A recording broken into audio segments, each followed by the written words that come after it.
momen ini, Mbak Niki itu terlihat memang di awalnya senyum ya, karena dia lagi proses, dia lagi apa, misalnya baru keluar kan gitu, jadi baru mau ketemu awak media. Hanya titiknya kemudian dia nggak lihat langsung ke depan, seperti misalnya dia punya penasihat hukum, tapi dia lebih ngeliatnya ke bawah, lebih banyak ngeliatnya ke bawah.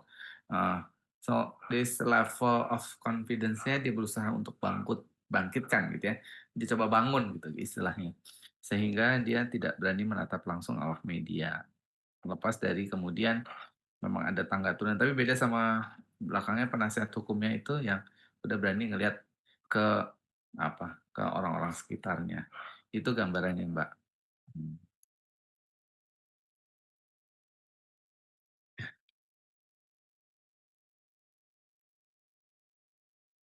Ya, di satu sisi sebenarnya dia punya kepercayaan diri yang sangat baik. Berarti sisi lain kan ini posisinya dia bukan dalam konteks apa, press conference gitu ya. Bukan posisinya press conference atau kemudian dia lagi mau ketemu dalam apa, istilahnya di titik dia bukan mau share sesuatu yang baik. Nah, di situ jadi senyumnya tidak selepas yang biasanya. Ya, itu kira-kira sih, Mbak.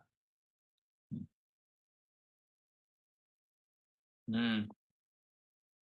Iya, karena di titik itu dia coba, sebenarnya di titik itu dia juga sebenarnya coba untuk apa? Mengelola dia punya pressure-nya, dia ini dia lepasnya pun nggak selepas kalau misalnya dia lagi ada acara yang kemudian misalnya dia ketawanya kebahak-bahakan gitu ya. Nah, itu kan beda ya.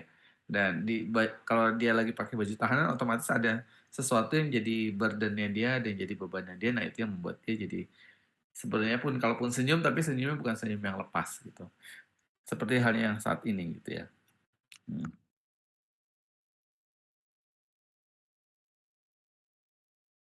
Hmm. Hmm.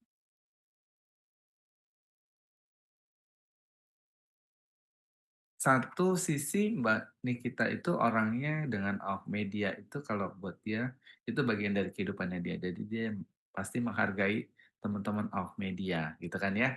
Jadi dia akan tetap untuk bisa untuk senyum, ketawa gitu, there's respecting satu sisi. Buat di sisi lain yang nggak bisa dipungkiri adalah kemudian kalau kita lihat itu bahwa pressure-nya apa namanya? Pressure-nya pun Pak. Pressure-nya pun masih tetap kelihatan. Kenapa? Lihat aja dari kerut eh, wajahnya gitu ya. Terus kemudian di titik tertentu dia senyumnya juga bukan senyum yang gitu, tapi senyum gitu. Jadi lebih ngeliatin di titik itu kira-kira sih Mbak. Hmm. Iya, kira-kira seperti itulah gambarannya. So, senyum yang benar-benar lepas sama senyum yang agak ditahan itu kan jadi terlihat gitu.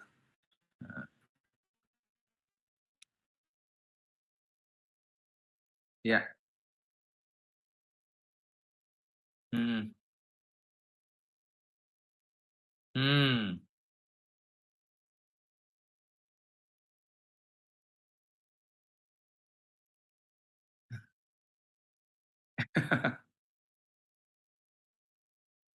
Ya, jadi kalau ya pasti sama halnya karena dia punya kesadarannya, punya apa istilahnya, punya inner self-nya gitu ya, dan respon dari dalam dia ini nggak sesuatu yang dia layak banggain kan, makanya dia pasti jadi nggak happy dengan itu kan gitu ya.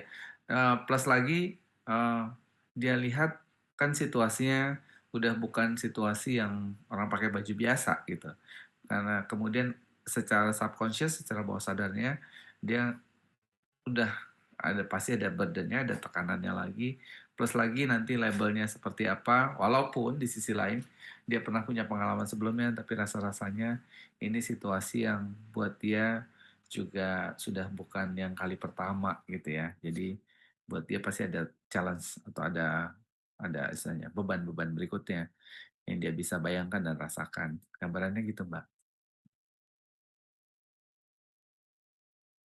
Hmm. Ya, lebih kalau sebenarnya bukan cemberut, tapi lebih ke gue call it namanya anger state, tapi di level dia bisa masih bisa kelola. Padahal kan dia gini ya, dia cenderung rata gitu terus ini. That's anger gitu ya. Eh, Marah yang kemudian apa membuat dia merasa sangat tidak nyaman gitu ya, karena dia nggak bisa keluarin kan, dia nggak bisa lontarkan karena dia kan orangnya modelnya yang kalau apa-apa kan dia bicara. Nah ini kan eh, di titik dia kemudian tidak merespon itu atau tidak mengeluarkan gitu ya, kira-kira itu saja. Hmm, hmm, hmm,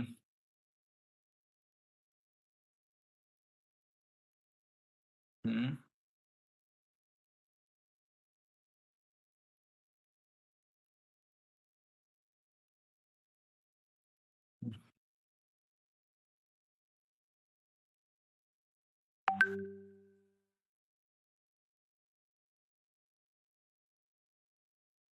Iya, sebenarnya itu kan jadi satu rangkaian ya. Ketika dia mulai mengenakan bajunya itu, apalagi terus kemudian, ini kan borgol bentuk bagaimana kebebasannya sangat dibatasin gitu ya. Jadi perasaan terus kemudian di apa merasa merasa tadi termarginalkan gitu bahasanya atau kemudian jadi ada di titik yang paling rendahnya ketika orang pakai borgol kan gitu karena itu berarti dia di titik dia jadi pribadi yang notabene salah gitu. Kalau masih dengan lenggang lepas itu kan pasti akan jadi biasa. Tapi ketika udah diborgol terus plus sama baju kuningnya itu yang membuat dia juga. Dan ini kan dia public figure ya. Jadi tekanannya itu tidak hanya soal borgolnya aja, tapi kemudian dia public figure, dia kemudian jadi orang yang juga punya pengaruh yang cukup besar. Artinya untuk orang-orang yang dia yang suka dan menyenangi dia yang jadi apa istilahnya, jadi fansnya dia. Nah itu buat dia kan jadi sesuatu yang tidak mudah dan tidak bisa dengan gampang untuk bisa diterima, kira-kira seperti itu. Nah, pressure-nya itu yang membuat dia jadi tadi respon wajahnya, perubahan struktur mimik dan kemudian gerakannya pasti tidak akan selepas kalau dia tidak mengenakan itu semua. Kira-kira. Hmm, hmm, hmm. Itu bagian dari bentuk ini. Kalau kita ketemu sama orang yang benar, maka dia akan berani menatap lawan bicara. Kira-kira gitu. Nah, ketika dia berhadap, dia merasa dirinya bersalah, kemungkinan besar orang ini tidak akan berani menatap lawan bicara. Jadi itu satu bentuk. Yang kedua, karena ada sesuatu yang tidak atau belum bisa dia ungkapkan, gitu kan ya. Ah, bicara soal kebenarannya kah, atau ada kejadian apa yang sebenarnya dia coba cover, dan perasaan malu itu udah pasti gitu ya. Kira-kira biasanya orang menunduk ketika berhadapan dengan lawan bicara atau apalagi dengan publik itu biasanya akan terjadi seperti itu. Perasaan inferioritasnya itu pasti akan muncul. Gitu, Mbak. Mhm. Mhm.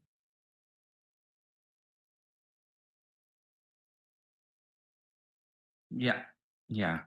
Lebih ke lebih kepada eh, satu dia udah dapetin pressure itu, kedua dia public figure, jadi dia pasti akan sangat dilihat orang, gitu kan ya. Dan ada jadi catatan tersendiri buat yang bersangkutan. Plus lagi ya itu tadi, bisa jadi dia ngerasa saya tidak dalam posisi yang apa istilahnya, dalam posisi yang baik lah, kira-kira seperti itu.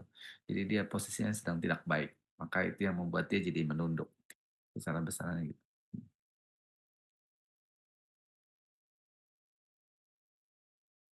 Mhm.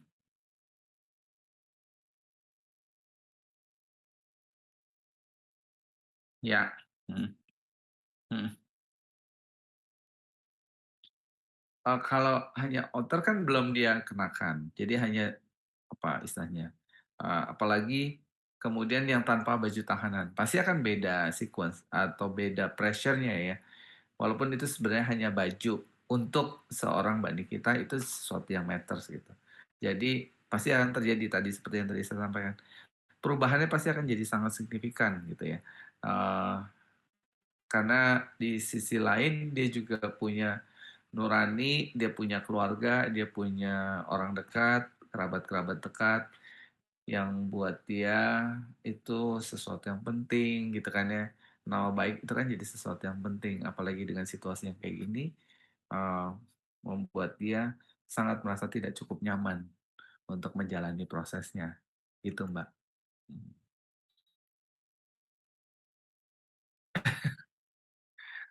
Lebih ketika ya sedih bisa diartikan begitu karena kalau mau tahu to be fairness-nya makanya bisa ditanyakan ke sama Mbak Nikita sebenarnya. Mbak, ketika Mbak ngalamin kayak gini sebenarnya apa yang Mbak rasakan gitu kan. Jadi atau Mbak perasaannya seperti hari ini seperti apa. Nah, itu kan dia bisa kan ngerespon. Nah, itu satu. Yang kedua juga kita bisa lihat eh, sedih kalau sedih kan kemudian biasanya pupil matanya agak sedikit mengecil gitu ya. Nah, ini kan lebih kalau membelalak sebenarnya senyumnya atau ininya lebih ke anger state gitu. Mata yang menyipit gitu agak mulai agak sedikit membelalak besar terus kemudian ininya agak tegang, raut wajahnya tegang. Nah, itu sebenarnya di sisi lebih ke anger. Kalau sedih kan dia kemudian ini lebih turun, ini juga lebih kayak state-nya kan gambarannya kalau secara mikroekspresi kan prosesnya seperti itu ya. Sudut-sudut matanya juga akan berbeda, ada kerut-kerutnya lagi. Nah, itu, tapi kalau di sini kan lebih kencang, kencang, kencang gitu ya. Kelihatannya lebih flat, flat, flat, flat. Nah, itu lebih ke marah. Gitu. Ya. Mm.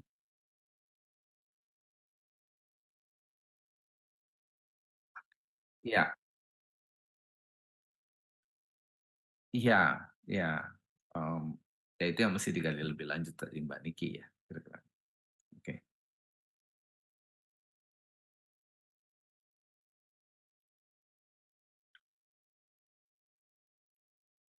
Ya, stagesnya kan kalau dilihat di awal gitu ya, di awal ketika dia baru keluar itu kan buat dia bisa interaksi lagi dengan orang lain itu atau dengan di luar selain penasihat hukum dan petugas-petugas yang lainnya, buat dia itu satu relief gitu.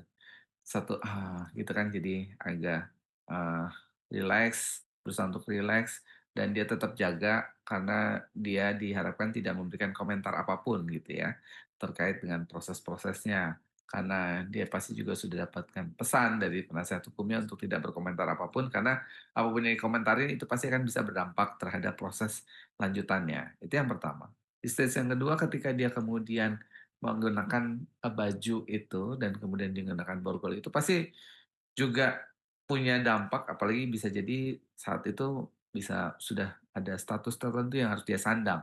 Nah, beban apa kemudian load itu dan kemudian juga kekecewaan itu pasti ada gitu. Siapapun, nggak cuma dengan Mbak Nikita, siapapun yang ada di titik itu pasti akan juga ngalamin proses itu sehingga di sisi itu anger-nya dia tahan gitu.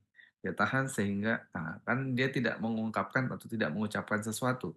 Karena bisa jadi kalau dia lampiaskan atau luapkan itu maka yang terjadi bisa punya pengaruh buruk lagi gitu terhadap dia. Jadi dia coba kelola itu. Di sini Mbak Nikita berusaha untuk kelola itu. Dan di stage yang terakhir ketika dia masuk lagi ke tempat yang baru itu ya dia coba terlihat berusaha untuk lebih cooling down karena dia masukin satu tempat yang baru lagi dengan proses yang baru lagi. Jadi berusaha untuk adjust itu sambil tetap dia berusaha interaksi dengan awak media karena kembali lagi biar bagaimanapun sebagai seorang public figure dia mau dilihat tetap punya hal baik yang dia bisa bawa pun sampai ke ujung sana. Kira-kira begitu Mbak gambarannya, the stages-nya kurang lebih. Mm-mm.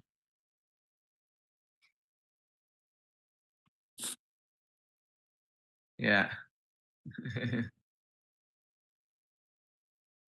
Iya, satu karena public figure gitu kan ya, public figure eh, dan berarti dia sudah mempersiapkan detailnya untuk tampil sebaik mungkin dalam setiap kesempatan gitu. Jadi dan itu salah satu bentuk juga misalnya yang kedua adalah bagaimana dia kemudian untuk apa ngeredain kan ada orang yang melakukannya satu dengan exercise gitu kan ya untuk ngerilis tension tapi ada juga dengan penampilan yang ganteng yang cantik buat dia itu part of the releasing stress releasing proses yang dia bisa ini, masih ada sesuatu yang bisa dinikmati. Jadi itu dua sisi yang sebenarnya kemudian kita bisa lihat. Dan yang ketiga, biar bagaimanapun kembali lagi yang namanya public figure, dia berharap atau dia mengusahakan untuk tetap bisa tampil baik dan ternyata masih dimungkinkan untuk lakukan itu. Kalau misalnya make up-nya nggak boleh, ini nggak boleh, itu kan pasti akan jadi lain cerita. Tapi ini kan di sisi lain masih dimungkinkan untuk lakukan itu. Jadi makanya dia gunakan kesempatan proses itu. Kira-kira begitu, Mbak.